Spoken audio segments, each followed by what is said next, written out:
श्रीमद् भगवद गीता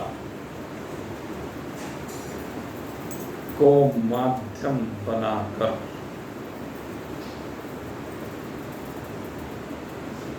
मृत्यु को सदा सदा के लिए अपने आप से दूर भगाते जिज्ञासु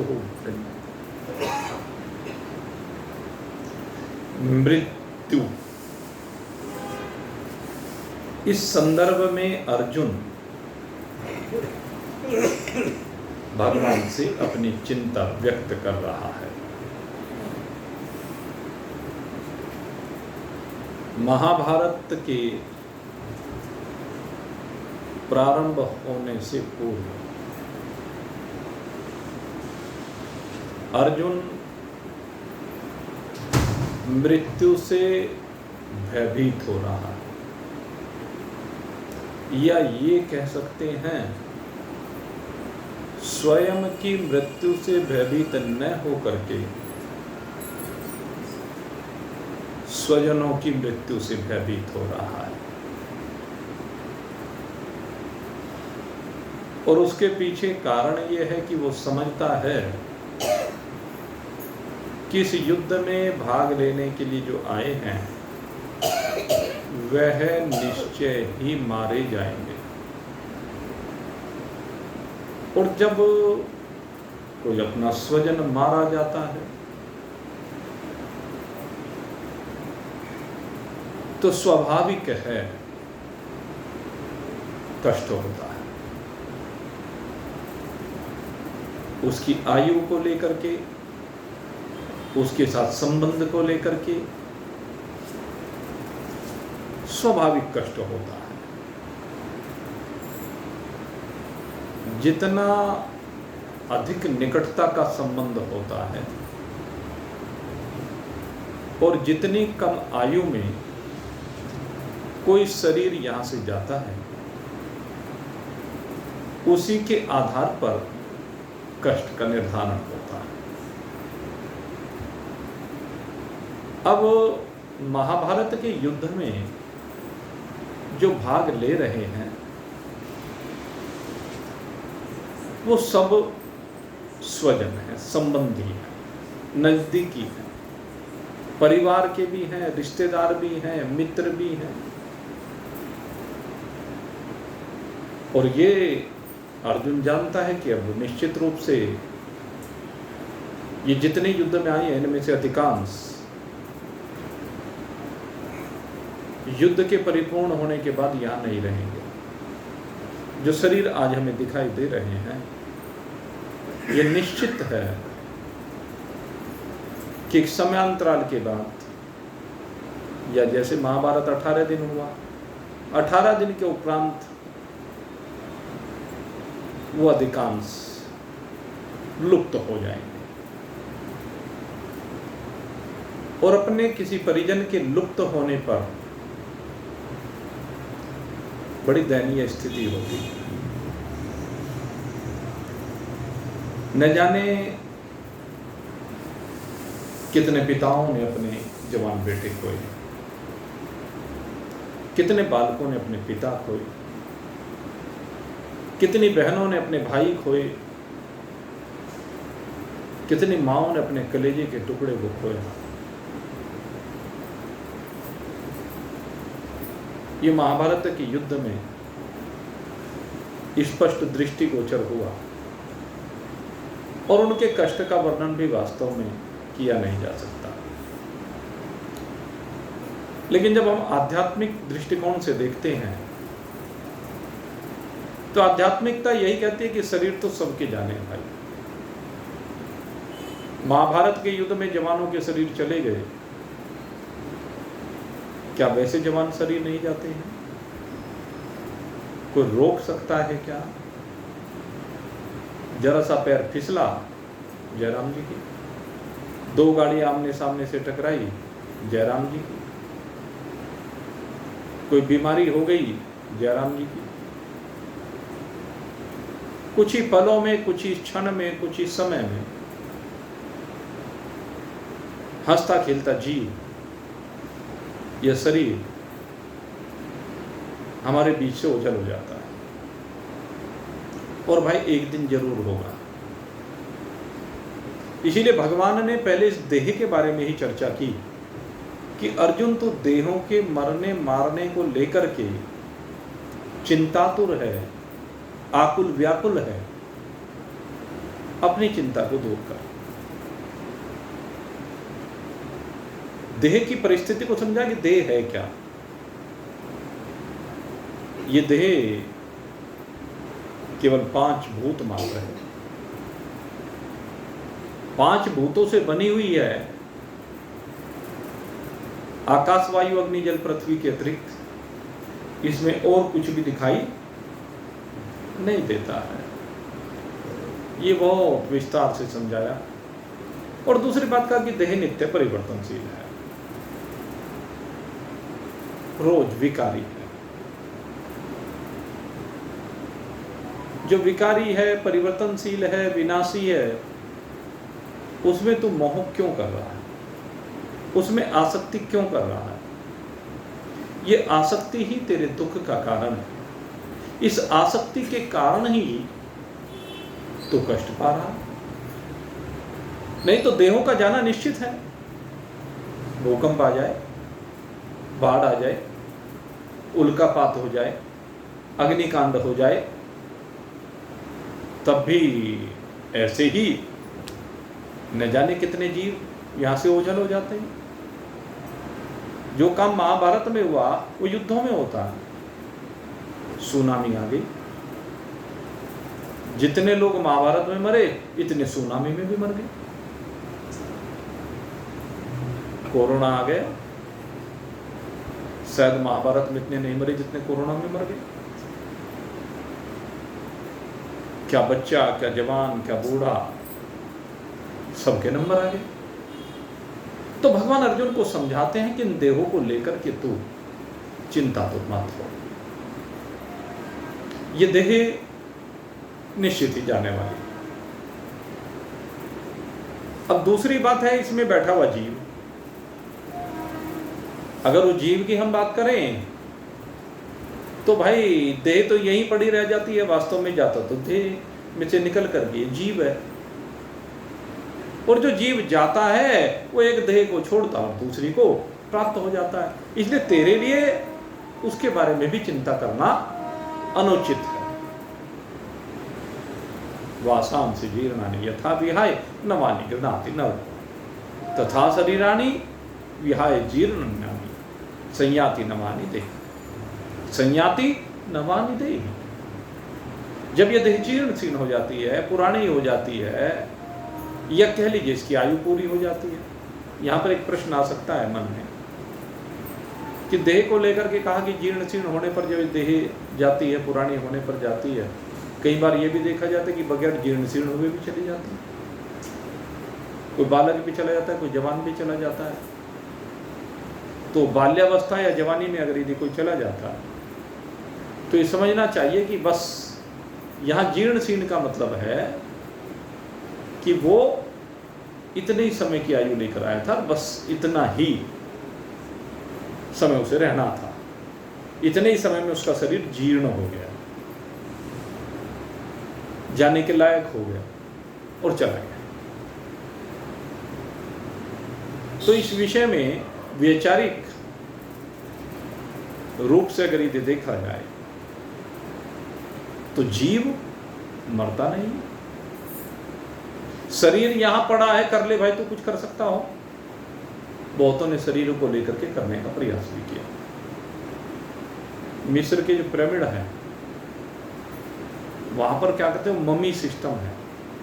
वहां पर देहों को लेप लगा करके रख दिया जाता है और उन देहों को हजारों साल तक संरक्षित रखा जाता है। वो आज भी संरक्षित। लेकिन हुआ क्या, देह संरक्षित भी कर ली, क्या उनमें फिर से प्राणों का संचार हो गया? क्या किसी के मन में भय रहा होगा, हे इस देह को जला मत देना, इस जेह को पानी में मत बहा देना, ये मछलियां खा जाएंगी। कहीं ऐसे वैसे मत डाल देना, कोई कुत्ते बिल्ली खा जाएंगे। जमीन में मत गाड़ देना, कीड़े मकोड़े खा जाएंगे। तो ये जब व्यवस्थाएं यही थी, देह को मिट्टी में मिलाने का तरीका तो यही है। लेकिन कुछ संपन्न लोगों ने सोचा होगा कि नहीं, मेरी देह के साथ ऐसा नहीं होना चाहिए, तो उनकी देह सुरक्षित रख दी गई। आज भी ये परंपरा है। अभी आपने सुना होगा, ब्रिटेन की महारानी एलिजाबेथ, उसके शरीर के अंदर भी से भी जीव चला गया, और जीव के जाने के बाद अब उसकी देह को भी वहाँ एक तहखाना बना रखा। वैसे तो कहते हैं अंतिम क्रिया, लेकिन ये कहते हैं कि उस तहखाने में उनके जो राजसी परिवारों के जो शरीर हैं, नश्वर शरीर, उनको वहाँ संरक्षित करके रखा जाए। अब वो क्या है राम कहानी, तो वो जाने, ये तो चर्चा सुनी गई है, हम वास्तविकता नहीं जानते।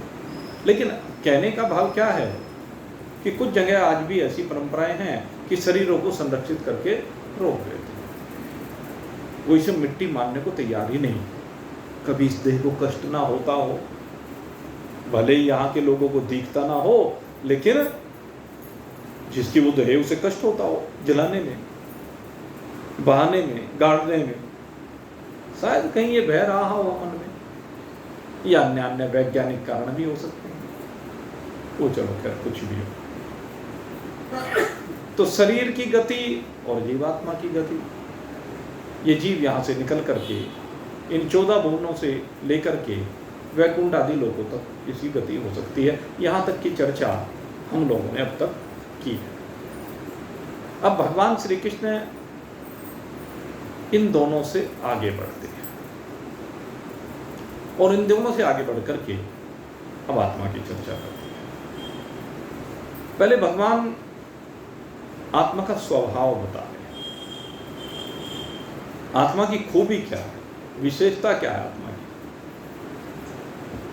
आत्मा की विशेषता के ऊपर यहां पर इस मंत्र में बल दिया जा रहा है, और ये गीता जी का सबसे प्रसिद्ध मंत्र है। इससे ज्यादा प्रसिद्ध मंत्र आपको कहीं दूसरी जगह मिलेगा नहीं,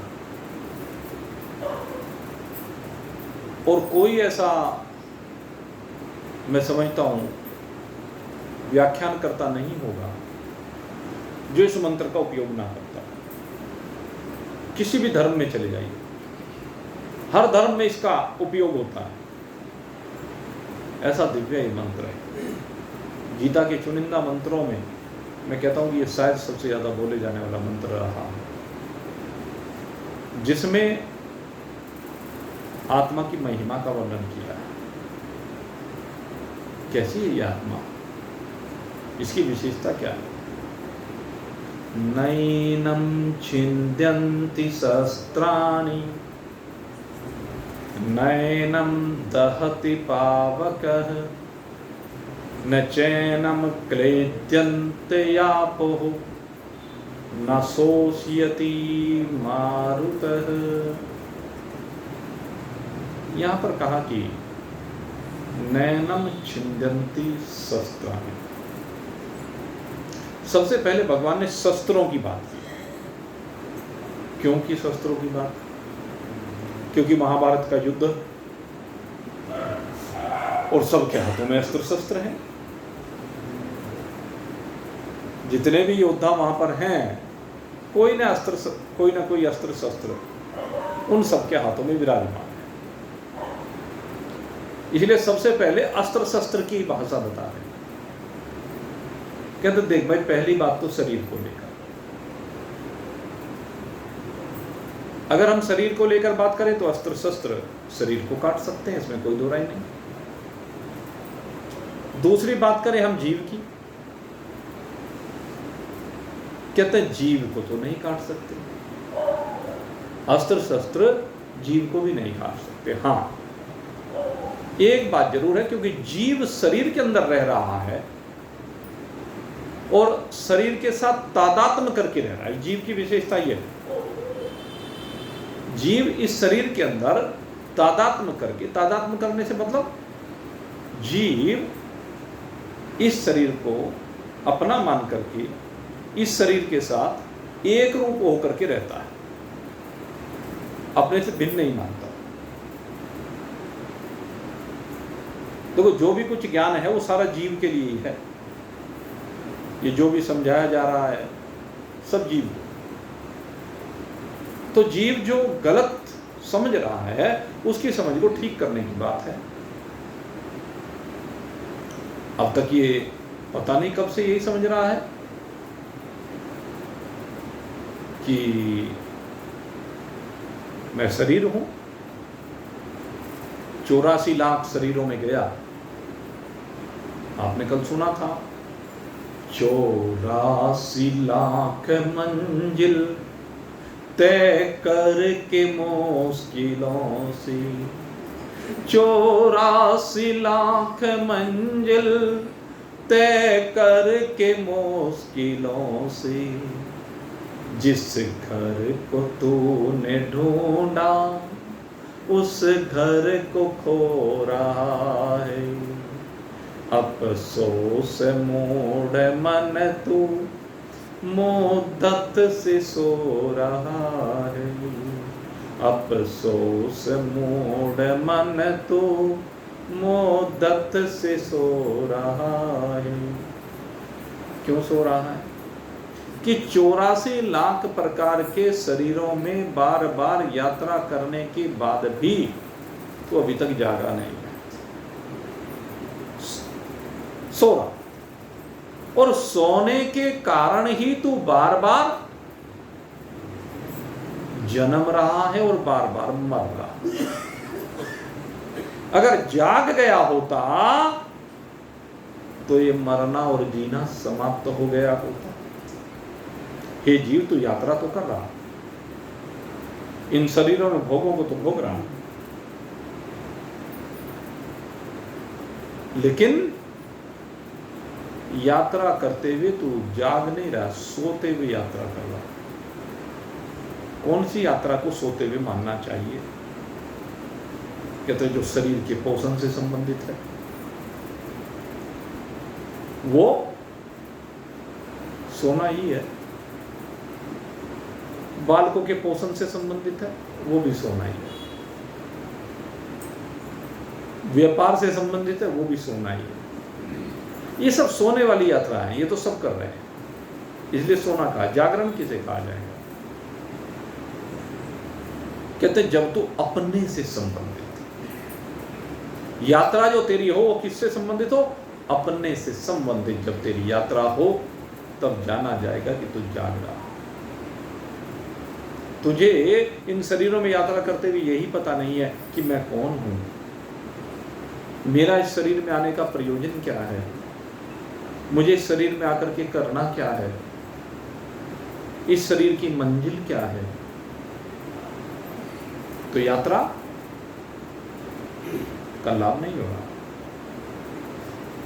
ये जीव को जागा हुआ तब जानना चाहिए, जानिए तबाही जीव जग जागा, जानिए तबाही जीव जग जागा, जब सब विषय विलास विरागा। कहते जीव को जागा हुआ तब मानना चाहिए जब ये विषयों के विलास से वैराग्य को प्राप्त हो जाए। विषयों से वैराग्य नहीं हो सकता। आंख का भोजन रूप है, रूप इसके सामने जरूर आएगा, लेकिन जो भी रूप प्रकृति के द्वारा आपको परोसा गया है, अब ये तो आपके ऊपर है ना कि आप भोग लगाते हैं कि नहीं लगाते हैं। जैसे मान लीजिए आपके सामने 56 भोग रख दिए गए, आप लोग जब भी प्रसन्न होते हैं, भगवान को रिझाना चाहते हैं, तो भगवान के सामने 56 भोग लगा। वो गोवर्धन से वो परंपरा चली। जब भगवान ने कहा कि आप गोवर्धन का पूजन कीजिए। तो उस समय ब्रिज की जो जनता थी वो किसी ने कुछ बनाया, किसी ने कुछ बनाया। वो उत्सव मनाया करते थे। किसी के घर में खीर बनी, किसी के घर में हलवा बना, किसी के घर में जलेबियाँ बनी, किसी के घर में रसगुल्ले बने। जिसको जो अच्छा लगा सो मिठाई बना ली, जिसको जो अच्छा लगा वो सब्जी बना ली। किसी को रोटी अच्छी लगी, किसी को परोठा अच्छा लगा, किसी को पूरी अच्छी लगी, किसी को चिल्ले अच्छे लगे। हैं अनेक रूप है ना। रोटियां भी किसी को गेहूं की बढ़िया लगी, किसी को चने की, किसी को जवार की, किसी को बाजरे की, किसी को मक्का की। तो जिसको जो अच्छा लगा वो उसने बना दिया और खूब मन से बनाया। मन की बात होती है भाई। मन से जब कोई भोजन बनाया जाता है तो खाने वाले को उसमें स्वाद आता है, वो बहुत अच्छी लगती है। स्वाद आप खूब बढ़िया, खूब घी डालें, मसाले डालें या जो भी चीज़ डालें, मेरा मानना है कि उन चीज़ों में स्वाद नहीं है। स्वाद है खिलाने वाले की भावना। मैं आपको बताऊं, एक बार हम जयपुर कथा कर रहे थे और जब जयपुर में कथा कर रहे थे तो एक व्यक्ति ने बड़े सम्मान के साथ निमंत्रण दिया। वहाँ पर गए निमंत्रण। जब उनके यहाँ मिला तो उसका बेचारे का मकान तो बहुत छोटा सा था, लेकिन वो कई दिन से चक्कर लगा रहा था, गुरुजी गुरुजी गुरुजी। अब हमने उसकी भावना को देखा, भाई कोई बात नहीं, चलो एक दिन तुम्हारे यहाँ चलेंगे। और वहां जाने पर ऊपर की मंजिल पर उसका मकान था। उसने बहुत स्वागत किया और उसने जो भोजन बनाया उसमें उसने बाजरे की रोटी बनाई, आपको बताया। और हमने जीवन में कभी बाजरे की रोटी खाई नहीं थी, आपको साफ बताया। अब उसका रंग ही ऐसा होता है, वो रंग देख के ये लगा। खैर वो बाजरे की रोटी और सब्जियों की गिनती नहीं थी। पता नहीं कितनी सब्जियां उसने बनाई बेचारे ने, बहुत सामान उसने बनाया। और वो जो बाजरे की रोटी बनाई घी में, जैसे ये समझ लिए परोठे को घी में सेक दिया। खैर जी वो हमारे सामने रोटी क्या थी, रोट था भाई, और लाल से हल्के लाली सी लिए हुए। खैर वो ले आया, हमने देखा। अब हमारी समझ में आया भाई ये क्या लेके आया। हमने जिस सज्जन ने कथा कराई थी उससे पूछा, भाई ये है क्या? कहने लगे जी ये राजस्थान की प्रसिद्ध बाजरे की रोटी है। मैंने कहा रोटी या परोठा? नहीं, रोटी कहते हैं इसको। और दूसरी भाषा में पूछो तो टिक्कड़ कहते हैं। खैर कोई बात नहीं, उसने गुरु जी भोग लगाइए। अब हमने वो रोटी खाई भाई, और आप चिंतन करके देखें सब्जियां क्या क्या थी मुझे नहीं पता, थी बहुत सारी, ये तो पता है, लेकिन रोटी मेरे आज तक याद है। घटना कई साल की हो गई, मैं समझता हूँ 4 साल हो गए होंगे कम से कम, 5 ना हो गए, 4-5 साल की बात हो गई। लेकिन वो रोटी आज तक याद है। क्यों? क्योंकि उस खिलाने वाले का भाव, क्या भाव था उसका। खिलाते ही गया, खिलाते ही गया, खिलाते ही गया, गुरुजी गुरुजी गुरुजी बस।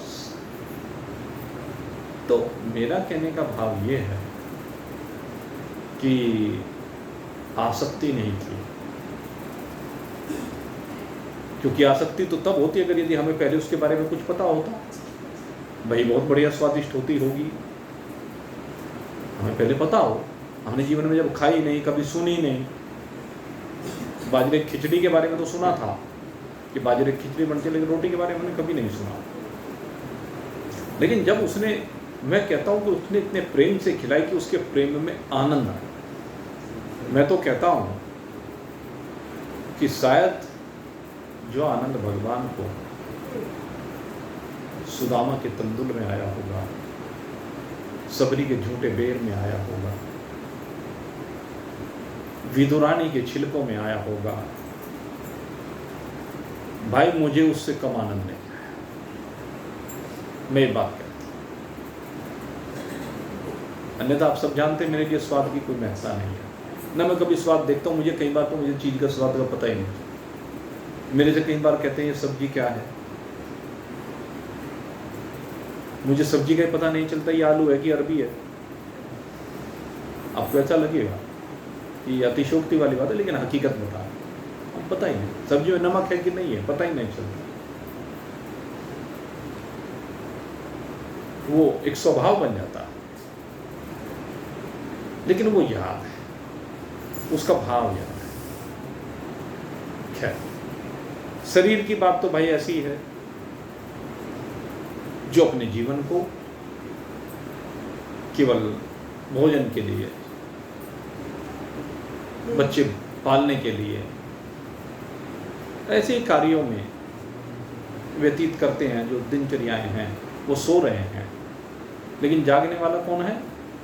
जब सब विषय विलास विराग। भोजन नहीं छोड़ना है, भोजन में आसक्ति को छोड़ना। फिर कुछ भी खाने को मिले सात्विक, आपकी अपनी चॉइस नहीं, जो मिल गया वही भगवान का प्रसाद है।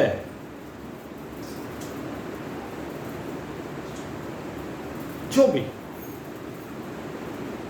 तो तब समझना चाहिए कि आपको वैराग होने लगा है। वस्त्रों में आपकी कोई चॉइस नहीं है, साधारण वस्त्र पहनने चाहिए। आपकी कहीं भी कोई चॉइस ना। संसार में जब आप रह रहे हैं, रोज की जो आपकी दिनचर्या है उसमें कोई चॉइस नहीं, इसको कहते हैं वैराग्य। समय पे जो आपको मिल गया उसी से संतुष्ट हो जाना, इसको कहते हैं वैराग्य। आंख ने रूप को देखा, लेकिन रूप के प्रति आकर्षण क्या हुआ? विषय यह है। रसना ने बहुत से व्यंजनों को देखा, लेकिन रसना का रुझान क्या है?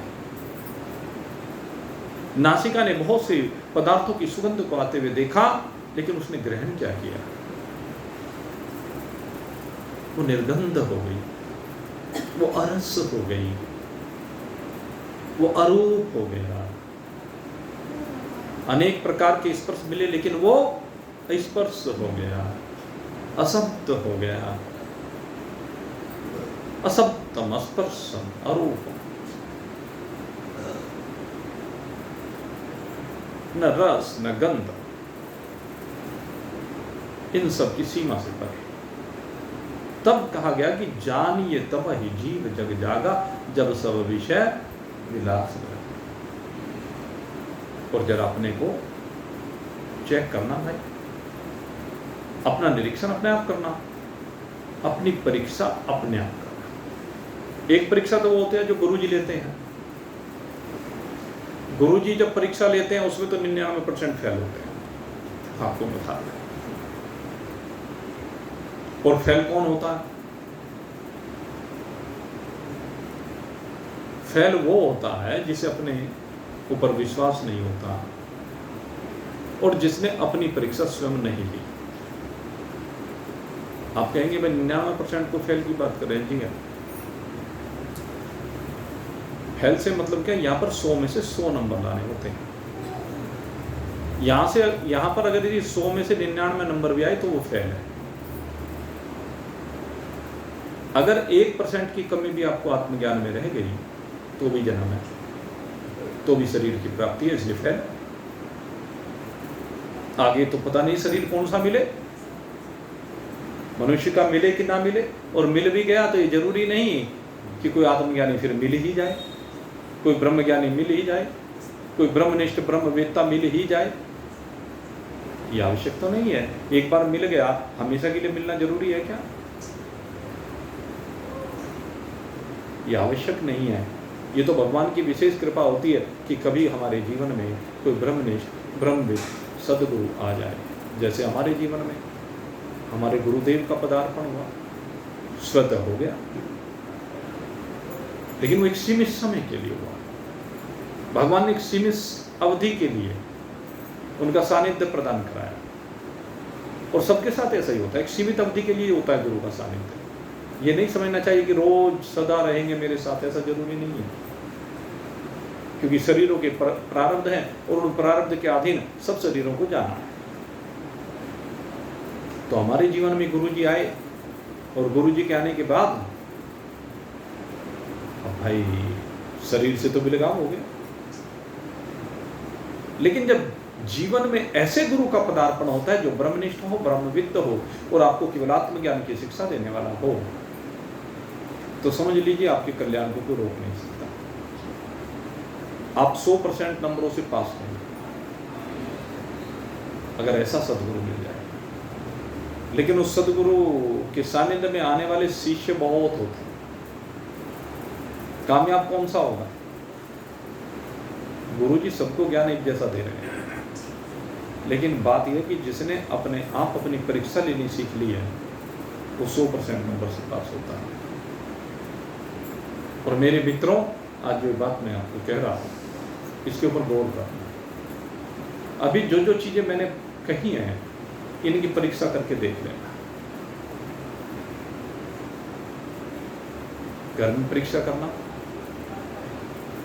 असप्तम, अस्पर्शम, अरूपम, अरसम, अगंधम, 5 चीजें, इन पर अपना परीक्षण करके देखना। और सबसे बढ़िया परीक्षा की जगह कहां है? दावत। जब आप किसी दावत में जा रहे हैं तो वहां पर आप अपनी परीक्षा स्वयं कर सकते हैं। आपकी जीभ किस चीज को देख करके लबलबा रही है, आप किस किस चीज का स्वाद चखना चाह रहे हैं, आपको किस किस व्यंजन में से भीनी भीनी सुगंध आ रही है, आपकी आंखें किस किस व्यंजन के रूप को देख करके उसकी गुलाम होती जा रही है। चिंतन करना, परीक्षण करना, क्या वहां आप धैर्य रख पा रहे हैं? क्या वहां पर आप संयमित हैं? वैराग इसका नाम है कि वहां पर आप अपने को रोक पा रहे हैं या नहीं रोक पा रहे हैं। जानिए तबहि जीव जग जागा, जब सब विषय विलास विरागा। विषयों का विलास यही कहलाता है। रसगुल्ले को देखते रसगुल्ले का रस जिह्वा को अनुभूत होने लगे। ये विलास है। रसगुल्ला खाने में कोई पाप नहीं है, लेकिन आप उसमें आसक्त होकर के खा रहे हैं, ये पाप है। आत्मज्ञानी के लिए, सामान्य व्यक्ति की बात नहीं कर रहा, आत्मज्ञानी के लिए। किसने प्रसाद के रूप में आपको दे दिया, भगवान का भोग समझ करके भोग लगाइए। स्वाद क्या देखते हो उसमें? है क्या उसमें? किसी भी चीज में क्या है? या तो आपको किसी प्रकार का अनाज मिलेगा, दूध घी मिलेगा, नमक मिर्च मसाले मिलेंगे, चीनी मिलेगी, ड्राई फ्रूट्स मिलेंगे, हो सकता है कोई एसेंस डाल दिया जाए, इस तरह की चीजें तो मिलेगी। और मिलेगी क्या? हर चीज इन्हीं से बनती है। तो ऐसा क्या है जिसके तुम जान दिए जा रहे हो, जिसके लिए आप परेशान हो रहे हैं? तो अगर 100 नंबर से पास होना है तो अपना परीक्षण अपने आप करना पड़ेगा। और जब आप अपना परीक्षण अपने आप करेंगे तो मेरे मित्रों, उसी क्षण आपको तृप्ति अनुभूत होने लगी। तो भगवान श्री कृष्ण यही समझा रहे कि जाग, हे अर्जुन, अब तू जाग, मोह की निद्रा में मत सो। मोह की निद्रा में सो करके तू स्वप्न देख रहा। अर्जुन स्वप्न ही तो देख रहा है, मरना उठ गया। मोह निशा सब सोवन हारा, देख ही स्वप्न अनेक प्रकार। हम सब क्या देख रहे हैं? सब स्वप्न देख रहे हैं। पहले बड़े होने का स्वप्न देखा, शादी का स्वप्न देखा, फिर बाल बच्चों के स्वप्न देखे, फिर बाल बच्चों के फ्यूचर के स्वप्न देखे, फिर बाल बच्चों के भी बाल बच्चे। अब उनकी जिम्मेदारियां, अब उनको पालो पोसो, बस इसी नाम के रह गए। सारी जिंदगी इसी नाम के रह गए। किया न पोरुष जग में आकर, दिया न कुछ भी दान। किया न पोरुष जग में आकर, दिया न कुछ भी दान। और तेरी मेरी करते करते, तेरी मेरी करते करते निकल गए यह प्राण। जैसे पानी बीच बतासा, बातों में बीती जाए रे मन। राम कृष्णा बोल, मन राम कृष्णा बोल, मन राम कृष्णा बोल। किया न पुरुष जग में आकर, तू यहाँ पर पुरुषार्थ करने के लिए आया है।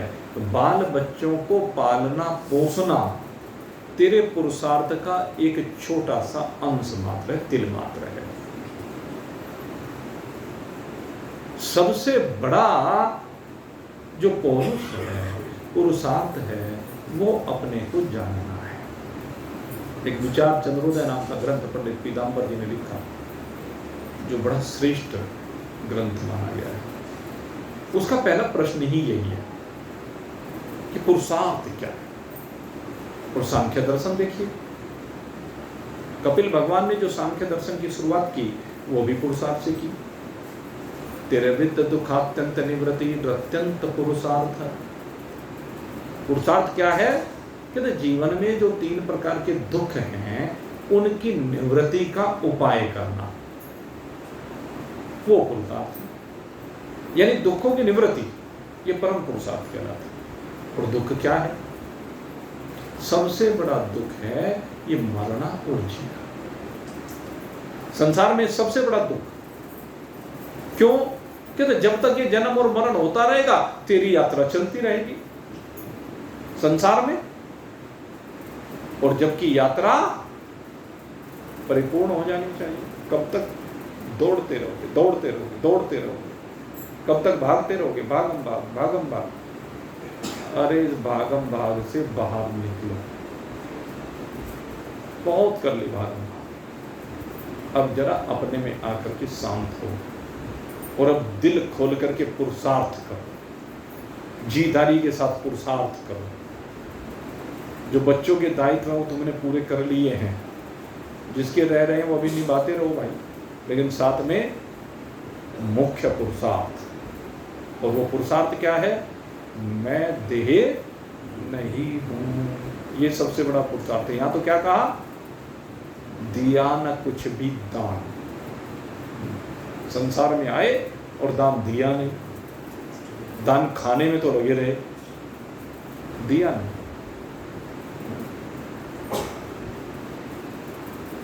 दान खाने की आदत है, जैसे कन्यादान। कन्यादान के नाम पे बहुत शोषण भी हुआ है, बड़ा दुरुपयोग भी हुआ है, बहुत खाया माल। अगले ने अपनी कन्या भी दी, सबकी दावतें भी की, सबको मिलाइयाँ भी दी, दहेज में दुनिया भर का सामान दिया, और फिर भी तेरी खोपड़ी भर के नहीं।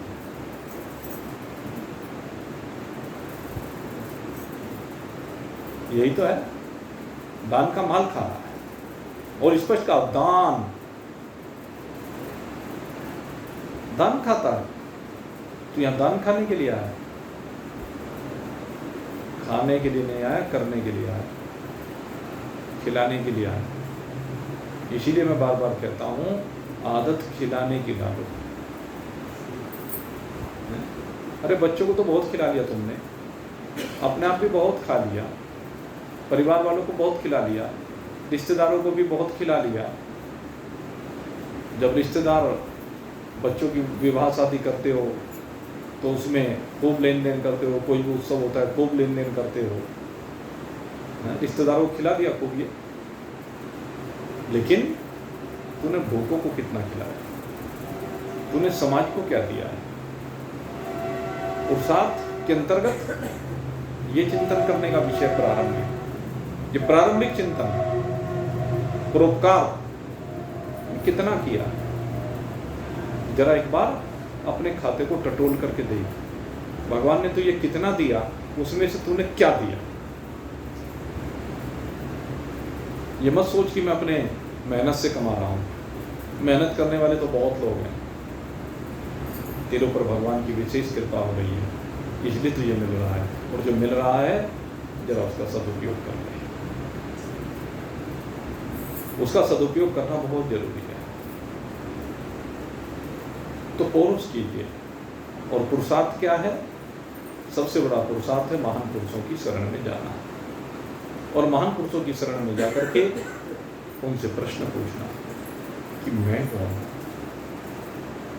ये शरीर हूँ, ये जीव हूँ, या अन्य कुछ हूँ। तो शरीर तो विनाशी बताई दिया, अंतवंती में देह, सारी देह अंत को प्राप्त हो जाने वाली, नित्यस्य युक्तः शरीर। लेकिन सब शरीरों को धारण करने वाला वो नित्य तत्व कहा गया है, और वही तो है। जैसे ही तो उसको जान लेता है कि ये मैं हूं, तेरे सारे दुखों की छुट्टी हो जाती, तेरे भी तो दुखात्यंत निवृत्ति। जो कपिल भगवान कह रहे कि 3 दुखों की निवृत्ति करनी है, कहते होगी अगर तूने अपने को जान लिया। अपने को शरीर रूप में नहीं जानना है, अपने को जीवात्मा के रूप में नहीं जानना है, अपितु आत्मा के रूप में जानना है, और आत्मा को परमात्मा के रूप में जानना है। स्वयं आत्मा ब्रह्म, हमारा जो ये आत्मा है ये ब्रह्म है, और इसका स्वभाव कैसा है इसकी हम चर्चा करने जा रहे थे। सबसे पहले भगवान ने किस चीज की चर्चा की? नैनं छिन्दन्ति शस्त्राणि। सबसे पहले भगवान अस्त्र शस्त्र जो हाथ में लिए हुए हैं, जिनसे दुर्योधन अर्जुन व्यथित हो रहा है, क्योंकि उन अस्त्र शस्त्रों के बाद जैसे उनका प्रयोग हो जाएगा क्या हाल होगा, क्या विध्वंस होगा, इसको लेकर के अर्जुन चिंतन कर रहा था। तो भगवान ने कहा तू इन शरीरों को लेकर के चिंतन मत कर, शरीर कटेंगे कट जाएंगे, लेकिन दूसरी बात, इन शरीरों के अंदर रहने वाला जो जीव है वो भी इनसे नहीं कटेगा, उसको कष्ट जरूर हो। जब शरीर काटा जाएगा तो जीव को कष्ट होगा, लेकिन वो जीव भी तू तो नहीं है। जीव तो गुणों में पड़ने वाली परमात्मा की छाया है, परमात्मा का प्रतिबिंब है, वो बिंब तो है नहीं।